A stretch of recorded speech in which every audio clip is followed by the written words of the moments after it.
Eu sou bioinformata, trabalho com biologia computacional e eu fico muito feliz de estar aqui de volta, porque na minha primeira vez que eu vim fazer palestra aqui, eu ainda era um profissional apenas da área da informática. Eu vim falar na época do começo do cloud computer, o desenvolvimento do cloud computer nas empresas que eu trabalhava, e nesse período eu fiz uma mudança 100% na carreira e acabei indo para o lado biológico, que era uma coisa que eu sempre gostei. E quando você resolve fazer algo biológico, e você já tem uma vida profissional por trás disso, você olha e fala, tá, eu vou fazer algo novo, bem legal, gosto do que eu estou fazendo, mas minha carreira anterior, eu vou começar tudo de novo depois que eu já fiz tudo. Você já tem uma formação, você já tem experiências profissionais, e aí o que eu faço agora? E foi muito legal porque quando eu estava fazendo minha graduação, a bioinformática e a biologia computacional, elas estavam em desenvolvimento no Brasil. A gente ouvia falar muito da bioinformática e da biologia computacional em outros países. Mas no Brasil você lia em algumas revistas, a Linux Magazine, por exemplo, começou a falar sobre bioinformática, pelo corpo editorial ter pessoas que estavam se focando também na bioinformática, e foi muito legal porque me motivou a ir para essa área, que era uma área em ascensão, em início de carreira, e onde eu poderia aproveitar a experiência que eu já tinha profissional anterior, em algo novo que eu gostava. Então, eu sou computeiro de formação, fiz minhas ciências da computação, e eu sou biólogo de formação, fiz minhas ciências biológicas, consegui amarrar essas duas profissões. Trabalho como bioinformata e biólogo computacional num laboratório de pesquisa de genômica, num centro específico de biotecnologia, onde a gente trabalha com diferentes organismos, tanto micro-organismos quanto plantas. E sou mestre em biotecnologia, resolvi seguir a vida acadêmica em vez de continuar na vida profissional em empresas, e estou terminando agora meu doutorado em biotecnologia também. Minha área de interesse é justamente a ideia de reprodutibilidade, replicabilidade e a ideia de ciência livre e ciência aberta. Porque quando a gente fala em ciência, sempre quando a gente pensa em ciência, é algo que vai trazer um benefício para a sociedade como um todo. E no final, às vezes a ciência ela fica presa dentro da universidade. Ela não chega justamente na pessoa que está precisando disso. Isso é válido não só para saúde, para agricultura, isso é válido para qualquer tipo de conhecimento científico que você desenvolve dentro da academia. Ela tem que ter um retorno para a sociedade.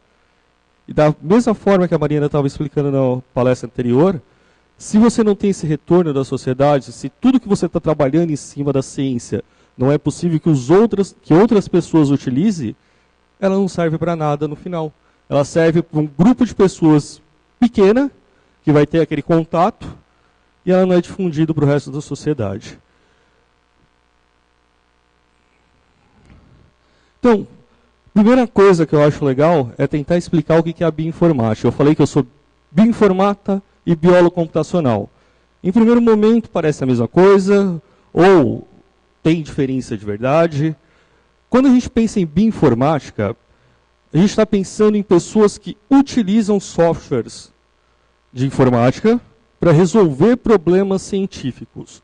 Geralmente a bioinformática ela está bem voltada para a ideia de biologia molecular, genética, biotecnologia, biomedicina. São as áreas que a bioinformática está relacionada. Então, eu não preciso ser um desenvolvedor de software, eu não preciso ser um DBA, eu não preciso ser um analista de infraestrutura, eu não preciso ser nenhum grande profissional da área. Eu preciso saber utilizar softwares e aplicar isso em dados biológicos. Já quando eu falo de biologia computacional, eu já estou falando do outro lado. Eu sou o cara que desenvolve os algoritmos, que eu penso em metodologias para aplicar dentro da bioinformática. Então você tem esses dois lados que a gente pode trabalhar. No caso do biólogo computacional, geralmente é a pessoa que veio da formação da computação, tem interesse em biologia, não quer fazer uma graduação em biologia, como foi o meu caso, e e quer trabalhar com dados biológicos, com saúde, o que for. Geralmente ele se direciona para a biologia computacional e faz o que ele poderia estar fazendo dentro de uma empresa. Desenvolvimento de software, desenvolvimento de algoritmos, banco de dados biológicos, trabalhando com Big Data, com Data Science, tudo voltado para dados científicos. Já o bioinformata, geralmente ele é o outro lado. Ele é o biólogo que não é aquele que vive só dentro do mato e tem um pouco de facilidade com informática. E ele resolve trabalhar também com uma ferramenta que é propícia para esse tipo de trabalho. Afinal, hoje nós estamos falando de grandes genomas, trabalhar com o genoma humano, de planta, do que for. E nós temos muitos dados para trabalhar. Então, não só o informata sai ganhando com isso, como o biólogo também sai ganhando. E é nesse ambiente 100% heterogêneo que se desenvolve hoje a biologia molecular, se desenvolve a biotecnologia, a genética, onde a bioinformática é uma ferramenta extremamente útil para o desenvolvimento científico. Hoje a gente não pensa mais em nada de genética, a gente não pensa nada de biologia molecular. Quando a gente ouve falar de câncer, de transgênicos, o que for, a bioinformática sempre está lá envolvida. Então, por isso que eu acho interessante eu retornar falando do FISD sobre bioinformática, porque às vezes a gente está tão focado no mercado de trabalho, a gente não sabe que o que a gente faz dentro da empresa, você também pode fazer dentro de um laboratório fazendo ciência, desenvolvendo novos conhecimentos. E às vezes você tinha um sonho passado, eu quero fazer medicina, eu quero fazer enfermagem, não sei o que eu quero fazer. E você pode conseguir isso ainda. Você pode ser um pesquisador continuando trabalhando com saúde, só dentro da sua especialidade. Então, quando eu falo de bioinformática, eu posso estar falando que bioinformática é a mesma coisa da biologia computacional, eu posso falar que são coisas diferentes. Isso é uma guerra nos Estados Unidos, pessoas se apresentam como bioinformatas, outras querem se apresentar como biólogo computacional, tem em meio essa diferença. Eu prefiro muito mais tratar uma como uma área, uma sub-área da outra, onde o biólogo computacional é uma área de base e você tem a bioinformática como uma sub-área, porque no final, um bioinformata vai acabar tendo que adaptar seus scripts, criando pipelines para dados específicos que ele trabalha. Então, essa interface, esse espaço virtual, ele acaba se perdendo em um momento da carreira do profissional. Mas, como ainda existe essa diferença, a gente acaba separando as duas áreas. A bioinformática ela teve origem em 1960. A gente já trabalhava com ciência computacional dentro da área da biologia, da medicina um pouco antes, mas isso não como algo formal. Nós tínhamos 2 pesquisadores que tentavam aplicar. E lembrando que a gente está falando de um período que era aqueles servidores que você tinha que ter uma sala desse tamanho para trabalhar. Então a ciência era feita naquilo. E quando a gente fala de bioinformática, ela surgiu por esses 3 fatores, que foi o crescente número de sequências de proteínas, lembrando um pouquinho da biologia lá do ensino médio, praticamente nós somos formados 100% de proteínas. Nós temos o nosso DNA, que se transforma em RNA, que é tipo uma mensagem, e chega, ela se transforma em proteína e monta o nosso corpo. Então, naquele momento, era um boom da biologia molecular, era o boom da genética, e era quando as pessoas estavam começando a descobrir qual eram os primeiros tijolos para formar um ser humano, para formar uma árvore, para formar uma bactéria. E nisso, o número de dados começou a crescer. Foi crescendo, e nós tínhamos já dados para começar a trabalhar com isso. E uma pessoa sentada numa bancada, contando quantas letrinhas C, G, T, A, lembra disso do DNA, tem em cada um dos genes, não fazia mais sentido. Você perdia semanas, meses, anos para conseguir ver um gene. E a informática começou a ser uma ferramenta muito útil. A segunda coisa foi a crescente ideia de que essas macromoléculas, no caso as proteínas, carregavam informações genéticas extremamente importantes. Naquele momento a gente começou a pensar que, olha, é isso aqui que realmente faz um ser vivo. É aqui que eu tenho o código-fonte para um ser vivo. É daqui que eu tenho as informações, ou pelo menos uma parte dessas informações importante, para construir os seres vivos.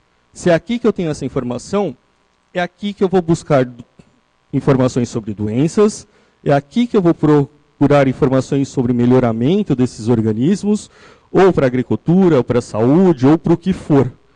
Então, essa nova informação também trouxe uma importância para a bioinformática e a utilização da informática na biologia. E a disponibilidade de computadores mais velozes. Tudo bem que a gente está falando daqueles servidores gigantes, mas devemos lembrar que eles nos auxiliaram a chegar na Lua, por exemplo. Se ele nos auxiliou em viagens interplanetárias, ele também ia nos auxiliar dentro de uma viagem dentro do corpo humano. E começou-se a se formar ali uma nova sub-área, que seria a bioinformática. Como tudo que surge, todo ser que surge, a bioinformática ele tem um pai e uma mãe. Isso é bem legal, porque às vezes, áreas científicas, a gente esquece muito que naquela época, principalmente, as mulheres contribuíram muito com a ciência e com a computação.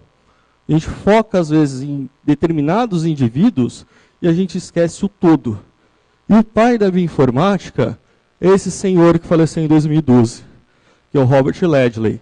Ele foi extremamente importante para a informática voltada para a medicina e para a biologia. Ele montou algoritmos imensos de análises computacionais, montou ferramentas muito úteis naquele momento e foi um dos grandes nomes do setor.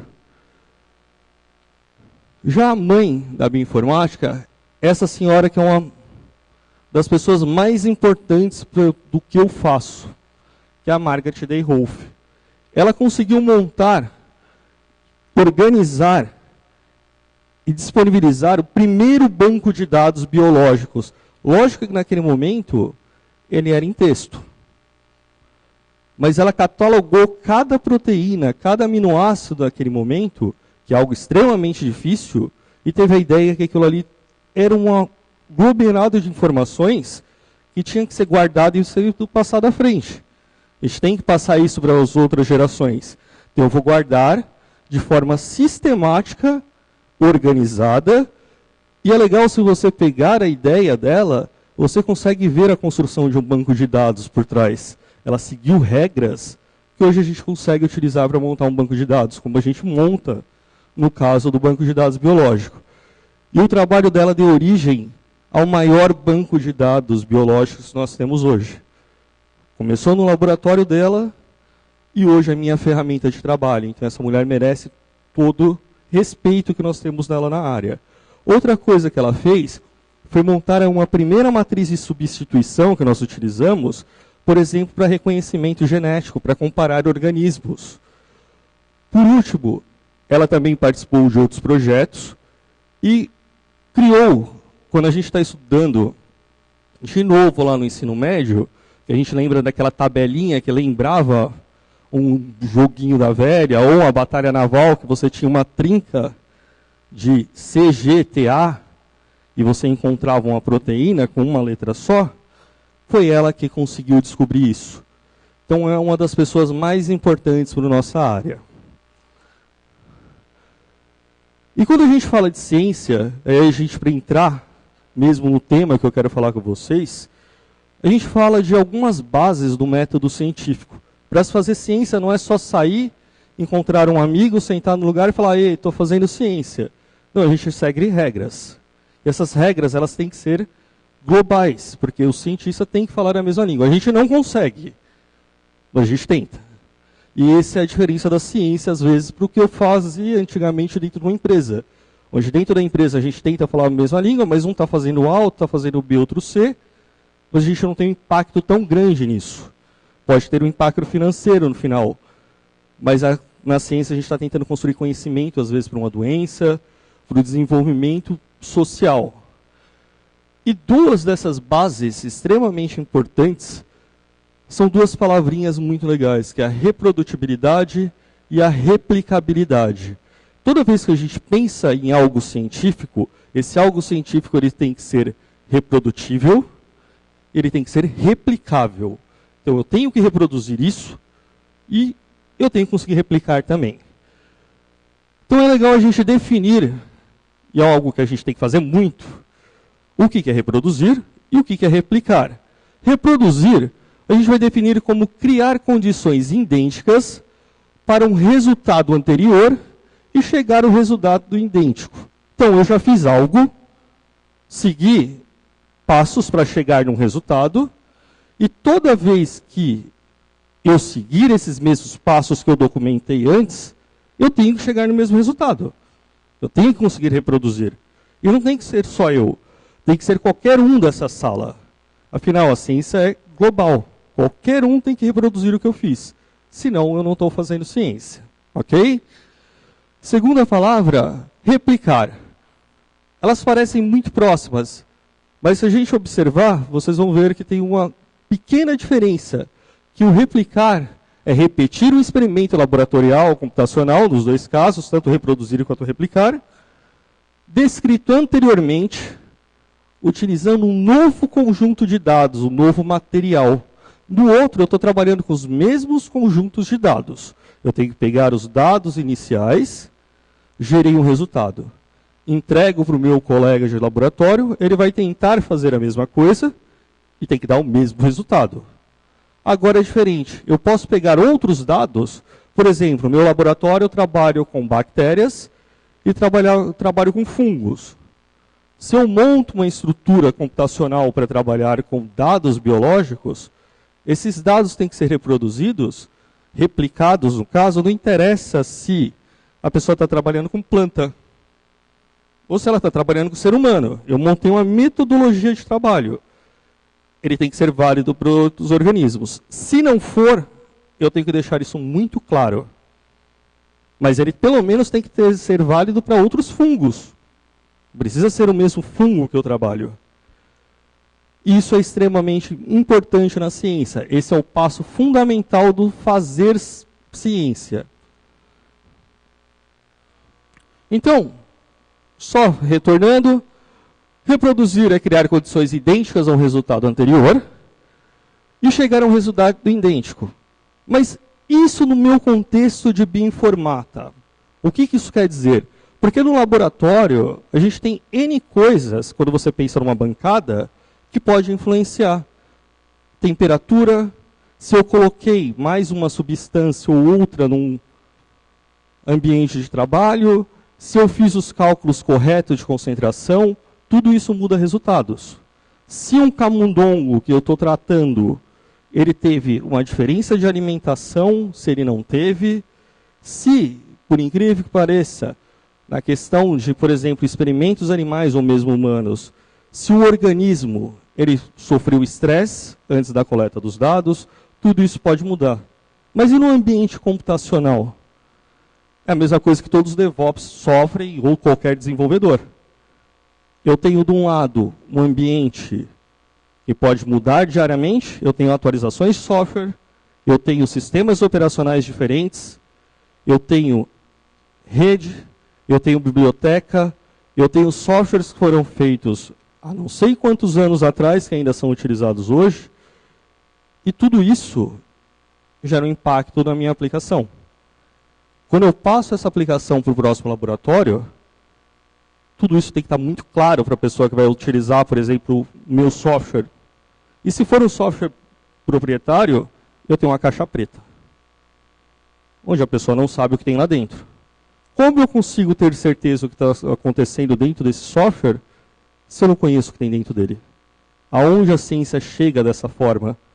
Como eu posso garantir que os dados realmente estão sendo replicados, reproduzidos, se eu estou com uma caixa preta na minha frente?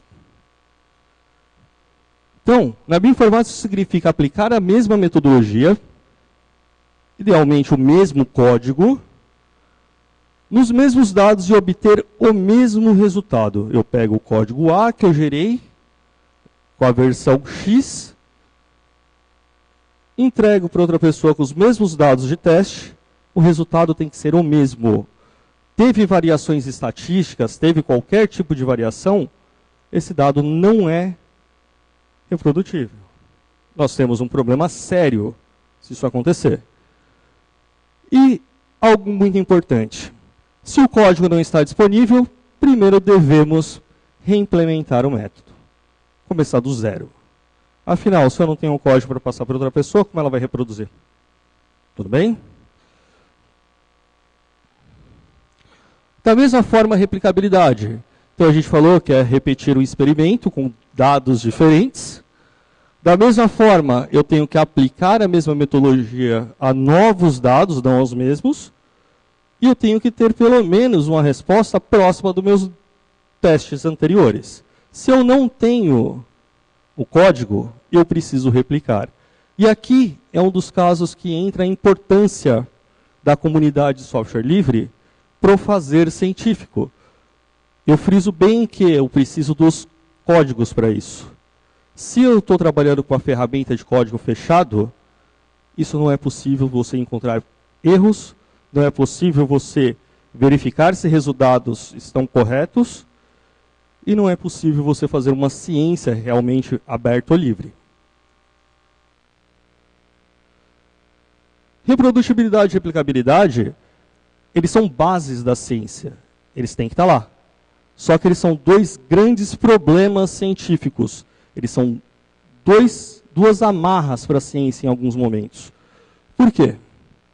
Hoje nós vivemos em algo que a gente chama de crise de reprodutibilidade científica, onde falamos todos os dias que estamos fazendo ciência, mas grande parte dos experimentos que nós lemos em revistas científicas, vemos na televisão, ouvimos falar, eles não são reprodutíveis. Na palestra anterior foi mostrado isso com temperatura, umidade. Isso é válido para temperatura, umidade, isso é válido para dados biológicos, isso é válido para dados de psicologia, isso é válido para dados de tratamento de câncer, isso é válido para liberação de medicamentos, isso é extremamente grave. Extremamente grave. Porque enquanto a gente está medindo dados meteorológicos, a gente pode ter políticas públicas envolvendo isso. Ok, vai trazer um impacto. Agora, quando eu estou falando, por exemplo, de produção de medicamentos baseados em dados biológicos gerados por bioinformática, nós estamos falando da vida de pessoas, e não é de uma pessoa. São de milhares, milhões de pessoas. Então, por isso que a replicabilidade e a reprodutibilidade é extremamente importante. No ano de 2016, a Nature lançou uma pesquisa com 1.500 cientistas americanos. Entre eles, existiam alguns bioinformatas, biólogos computacionais, geneticista, psicólogo, não teve uma base, eles não fecharam a pesquisa em só um ramo da ciência. Eles abriram essa pesquisa. E o surpreendente é que mais de 70% dos pesquisadores tentaram e não conseguiram reproduzir os experimentos de outros cientistas. A gente não está falando de 10%, a gente não está falando de 5%, a gente não está falando de 7%. A gente está falando de 70%. É um número extremamente grande. Imagine que 70% dos cientistas dentro de um laboratório, quando nós fazemos ciência, nós publicamos artigos, esses artigos vão para revisores que vão ter que ler, reproduzir nossos resultados, e se esses resultados forem reprodutíveis, aí se publicar e divulgar para a comunidade. Podem passar artigos que não foram reprodutíveis e a própria comunidade corrigir? Pode, mas não 70% de 1.500. Temos um problema sério nisso. E aqui a gente consegue ver isso. E uma pergunta, se vivemos um momento de crise de reprodutibilidade da ciência, nós temos 52% falando sim, nós temos um momento de crise. Ou seja, o próprio cientista sabe que estamos nesse momento. Estamos falando de uma grande pesquisa da Nature. Tudo bem, foi um dado amostral pequeno, pensando na quantidade de cientistas que nós temos no mundo. Mas na ciência nós temos algo que é a retratação de papers, de artigos. Nós estamos vendo duplicar, triplicar dados de retratação. Então é algo que nós precisamos urgentemente pensar como cientistas. E no meu caso, como um bioinformata e biólogo computacional. Se a gente observar, o que é mais engraçado, lógico, não de uma forma positiva, é que todas as áreas têm um alto índice de não reprodutibilidade. E esse trabalho é só de 2016. Faz só 1 ano e meio que esse trabalho saiu. E nós não tínhamos um valor tão grande, ou um conhecimento de causa sobre esses valores, do quanto isso era grave. E nós estamos falando em outros países, como Estados Unidos. Nós não temos esse valor real no Brasil. Não sabemos o quanto nossa ciência é reprodutível e replicável. Minha área, que é a biologia, observe que é quase 80% desses dados. Que eu como pesquisador, se pegasse uma pesquisa de outro cientista, eu não conseguiria reproduzir. E aqui eu sei que está um pouco pequeno, atenção para duas informações muito importantes. Se a gente olhar bem no meio, um dos problemas da replicabilidade é justamente o método, códigos indisponíveis. Eu não tenho código, como eu falei anteriormente, eu não consigo replicar, eu não conheço o que estou fazendo, como eu vou trabalhar com esses dados novamente? Como eu vou ter certeza que a informação que a molécula X pode ser uma molécula para tratamento de câncer, que foi predita por meios de bioinformática, se eu não consigo testar isso em outras condições? Como eu aplico isso? Como isso vai para dentro da indústria farmacêutica? Como isso vai para os outros laboratórios se ninguém sabe como foi feito? Eu só vou acreditar, falar, ok, você falou que foi feito, tá tranquilo, é isso aí, deu certo. E não é assim que a ciência funciona, não pode ser assim. Não é isso que a gente passa diariamente para a população e não é isso que a gente aprende e trabalha. Outra coisa que a gente pode ver aqui embaixo é desconhecimento técnico para trabalhar com os dados. Não adianta só disponibilizar. Novamente, quando eu fui para a bioinformática, 90%, 99% de um laboratório são biólogos que odeiam computador. São biólogos. Eles gostam de o bichinho, a bactéria. Alguns são assim, ecólogos. Já na biologia molecular e genética, você ainda tem alguns que têm uma familiaridade maior. Mas se você pega ecologia, cai drasticamente essa familiaridade. Você tem que convencê-lo a trabalhar com isso, e você ainda não dá os meios para ele trabalhar. O mínimo que é uma documentação, o mínimo que são informações essenciais para essa pessoa trabalhar. E esse é o nosso quadro atual sobre o nosso grande problema, que eu acho que é legal a gente conversar num evento como esse, onde eu tenho pessoas que trabalham do meu outro lado, que é o desenvolvimento de software livre, que pode se juntar sim com os cientistas e trabalhar com ciência cidadã, que foi uma palavra tão utilizada nesse evento, e depende de pessoas. É muito mais fácil uma pessoa que trabalha com a linguagem A, B, C, D ou E, se juntar com um biólogo ou qualquer outro cientista para auxiliar no desenvolvimento, ou eu vou mostrar algumas ferramentas, programas que já estão em funcionamento, e fazer a mesma coisa que a gente faz com outros softwares livres. Vamos alavancar essa comunidade, vamos colaborar com eles. Isso aqui é o que a gente sabe fazer, é programação, é método de informática. O biólogo não sabe, ele aprendeu um pouquinho de programação, ele não fez uma graduação de desenvolvimento. Ele não sabe o que ele tem que comentar, o que ele não tem que comentar, ele não sabe o que é estruturação de desenvolvimento, ele tem uma necessidade. Se ninguém sofre a necessidade dele na ciência, nós mesmos vamos ter que sofrer essa necessidade. Então, às vezes, você tem aqueles códigos imensos que não fazem sentido nenhum para informática, que o cara pega e fala, não, isso só pode ser brincadeira.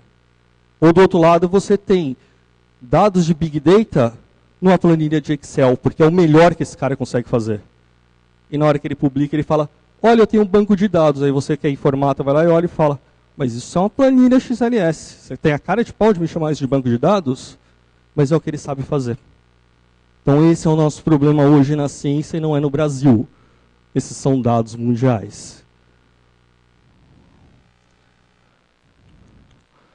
Tentamos resolver esse problema.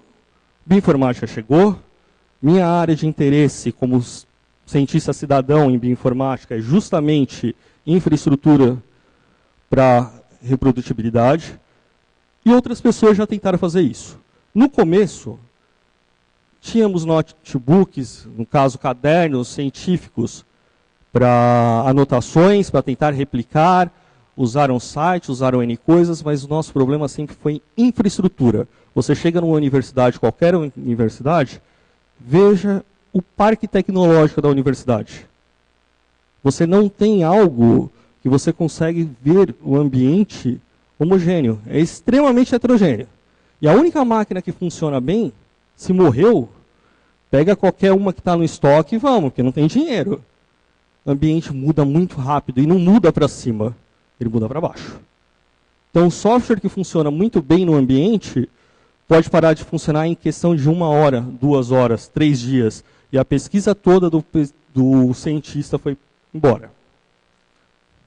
No passado, tentamos resolver isso como todo mundo tentou resolver. Virtualização por hardware, usando VMware, KVM, VirtualBox, o que tivesse em mãos. Vamos tentar isolar isso dentro de um ambiente virtual. Vamos dar para o pesquisador algo fechado e falar para ele, tudo que você precisa daqui dentro. Trabalha. Só que quem começou a fazer isso esqueceu de um pequeno problema. O crescimento dos dados e a chegada da ideia de Big Data. Hoje, meus dados, quando eu trabalho com uma bactéria, eu estou trabalhando numa escala de genoma, pelo menos com um arquivo de 5, 6 gigas em um arquivo. Eu trabalho com N bactérias juntos, fazendo essas análises. Coloca isso dentro de uma máquina virtual e manda rodar na sua máquina.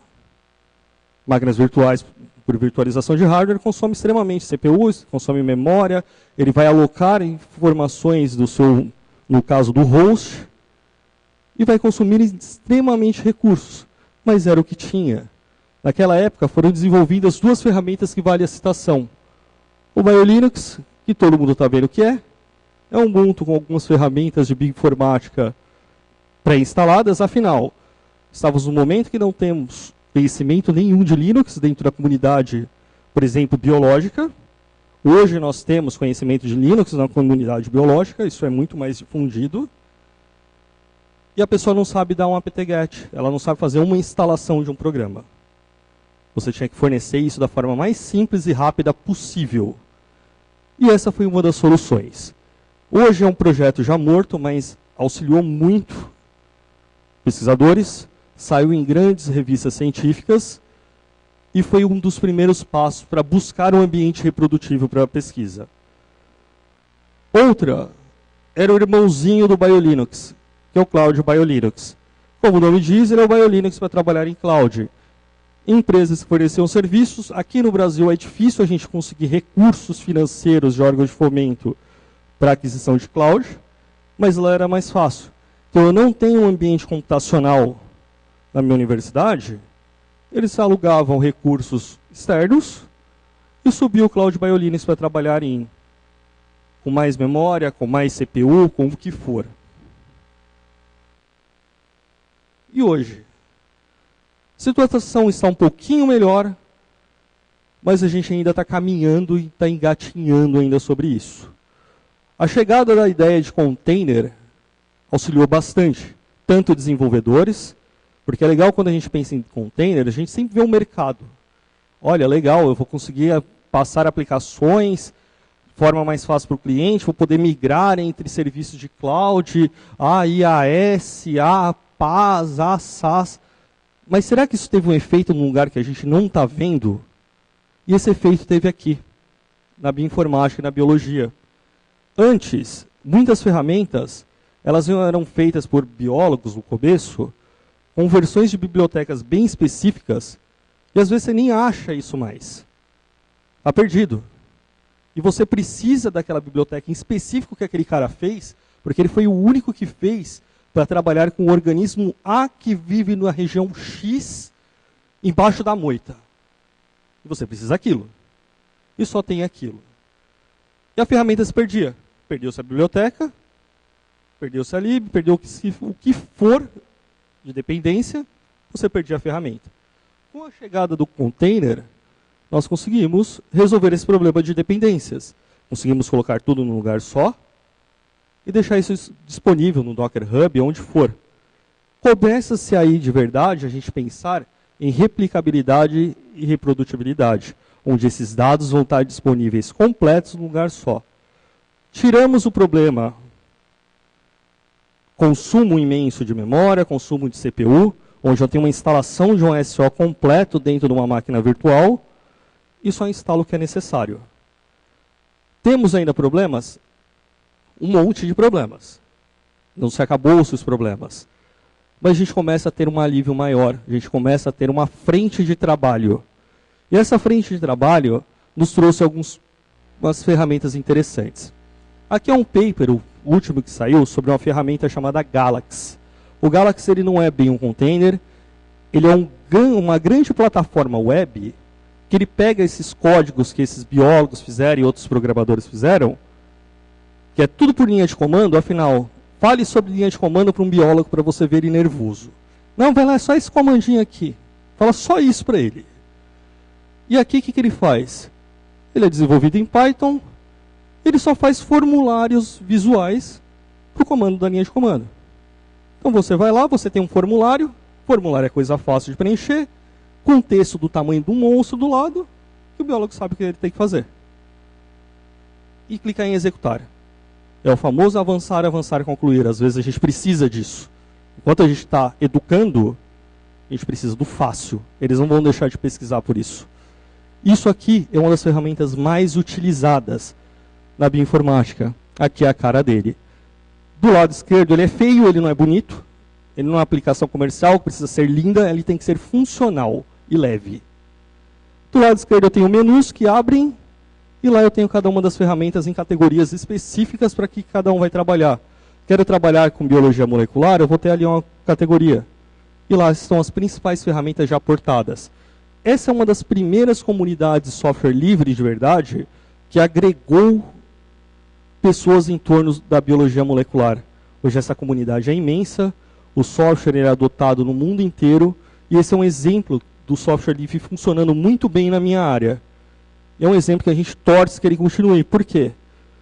Esse aqui é uma versão de um servidor que está rodando lá nos Estados Unidos, mas a ferramenta permite que eu faça a instalação dos pacotes que eu quero, em versões específicas para áreas de trabalho, e disponibilize para outras pessoas, que eu tenha ela dentro do meu laboratório. Então, isso é extremamente importante para outras pessoas que trabalham com informática ou mesmo com biologia. Falei de containers. Esse também, percebam do lado esquerdo, que a data do trabalho é extremamente recente. Isso que é interessante. Enquanto o container é uma realidade na informática há anos, a gente só começa a falar de container em bioinformática de verdade em 2017. Um dos trabalhos que eu vou mostrar foi um dos meus. Eu já usava no meu laboratório container para aplicação pessoal, para facilitar, diariamente desde o início do meu mestrado, mas quando você vem da informática para a biologia, algo para você parece ser muito simplista, para eles não é. E dentro desses anos que eu estou dentro do laboratório, foi algo que a gente acabou descobrindo.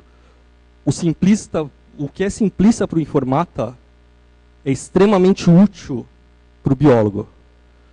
Esse trabalho é de 2017, ele é justamente uma plataforma que une N programas de bioinformática, de biologia, de genética, de química, em containers e disponibiliza de um grande repositório, onde o pesquisador pode baixar esses containers com comandos básicos, pelo menos um comando, ou se ele usar alguma interface gráfica para Docker, e ter o container funcionando com todas as suas dependências, sem a necessidade de saber Linux, compilar software, baixar bibliotecas, ficar caçando em log qual é a biblioteca que está com erro, qual que é a lib, o que for, facilitando a vida do pesquisador. E o interessante é que, se eu preciso que o pesquisador dos Estados Unidos replique meus dados, é só eu dar para ele o container. Ó, tá aqui, ó, roda só esse comando que tudo que eu preciso estar instalado está aqui dentro. Aqui é o site do Biocontainers. Esse daqui também saiu agora recente. É outro trabalho que nós publicamos sobre replicabilidade. O do Gong é uma ideia de desktop as a service para bioinformática. Por quê? A gente também faz desenhos de moléculas, faz coisas que são gráficas. Então, às vezes, a gente precisa de ferramentas que têm N dependências, mas ele precisa de uma interface gráfica. E ao mesmo tempo que o biocontainer ele fornece para a gente tudo para fazer na linha de comando, nenhum software estava fornecendo para a gente algo para fazer gráfico. E o Dugong entrou justamente nessa ideia, ser uma imagem Docker, ele tem uma interface gráfica, onde eu posso instalar N pacotes de bioinformática e me aproveitar desses pacotes de informática de forma gráfica. E o que é legal? Eu posso fazer isso num HPC, num grande cluster com poder de processamento imenso, de uma forma fácil. E acessar por um VNC ou qualquer outra forma de acesso. A gente está utilizando ele bastante em cursos, nas nossas publicações mesmo. Outros pesquisadores também estão utilizando para aplicação de cursos, publicações. Então é bem legal que é algo simplista para quem é da informática. Mas na bioinformática e na biologia é algo extremamente útil. E não tínhamos até pouco tempo atrás. Site do Dugong.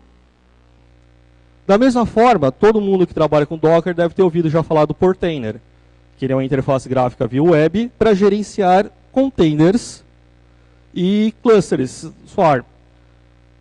É muito legal a ideia de templates dele, onde você já consegue deixar pré-configurado opções via formulário para colocar no container. A ideia nossa foi o quê? E se eu pego esse Portainer, crio um fork dele, com um repositório específico para todas as ferramentas de bioinformática que saiu até agora, e pode se aproveitar dele, porque às vezes parece bobo criar um arquivinho só para referenciar os templates. É bobo para a gente, mas para o biólogo não é. É extremamente difícil o entendimento disso. E esse é outro trabalho que a gente está passando agora, que é justamente uma interface para gerenciamento de containers Docker, para biólogo poder mexer, qualquer pessoa sem conhecimento, conseguir replicar seus dados, conseguir instalar seus containers de forma gráfica e gerar uma replicabilidade. Outra coisa bem legal para quem trabalha com Data Science, trabalha com Python, deve conhecer o Conda, o Anaconda. Extremamente utilizado em Data Science, extremamente utilizado em tudo. E um grupo de pesquisadores também acabou de publicar justamente um canal específico para bioinformática. Por quê? Legal, eu posso trabalhar com container. Mas e se eu não quero trabalhar com container? Se eu quero instalar na minha máquina de forma simples? Ou pior ainda, eu tenho lá o HPC, eu tenho problemas com quem está gerenciando, eu posso instalar meu software sem ser root, sem ser admin? O container, o Conda a gente sabe que resolve. O Bioconda é a versão do Conda para biologia. Site também. Todo mundo conhece o Jupyter, notebook, caderno científico e outra ferramenta extremamente importante que não é só da bioinformática, é da ciência como um todo, para qualquer um, que deveria ser uma obrigação para qualquer um que trabalha fazer, para qualquer um que está desenvolvendo um TCC, uma tese, uma dissertação, o que for, ter seus dados guardados. Porque isso é importante. Às vezes, um comando que você rodou para mudar uma permissão de um arquivo e você esqueceu de documentar, a pessoa B não vai conseguir fazer e a gente vai entrar no problema técnico que a gente viu lá na lista lá. Ele não tem conhecimento técnico, não sabe fazer, não sabe como foi feito, não conseguir replicar, ou vai dar que não foi replicado, ou vai passar de qualquer jeito. E a gente continua sem fazer ciência. Então, Jupyter é outra ferramenta extremamente importante para o que a gente faz hoje. Existem N repositórios de N universidades, como aqui, eu descobri que já tem os repositórios da universidade, disponibilizando o que acontece diariamente em cada um dos seus laboratórios. Então, eu posso não trabalhar com o que algo do laboratório daqui da universidade trabalha, mas eu posso vir aqui tirar uma ideia e aplicar no meu trabalho.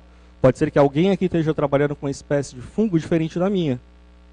E eu posso vir aqui nos dados dele, tirar essa informação e me ajudar. É a ideia de estar aberto à comunidade. É a ideia de ciência cidadã. Da mesma forma que a gente tem algumas associações, alguns grupos focados em open source, nós temos agora grupos focados em open science. E aqui é uma grande plataforma de open science que fornece N coisas para trabalhar com ciência. Biológicas, o que for. Espaço de graça, GitHub próprio, entre outras coisas. Então é legal também conhecer. E a maioria da minha conversa com vocês é justamente para falar sobre isso. Nós temos um problema sério na ciência, que é a reprodutibilidade e a replicabilidade.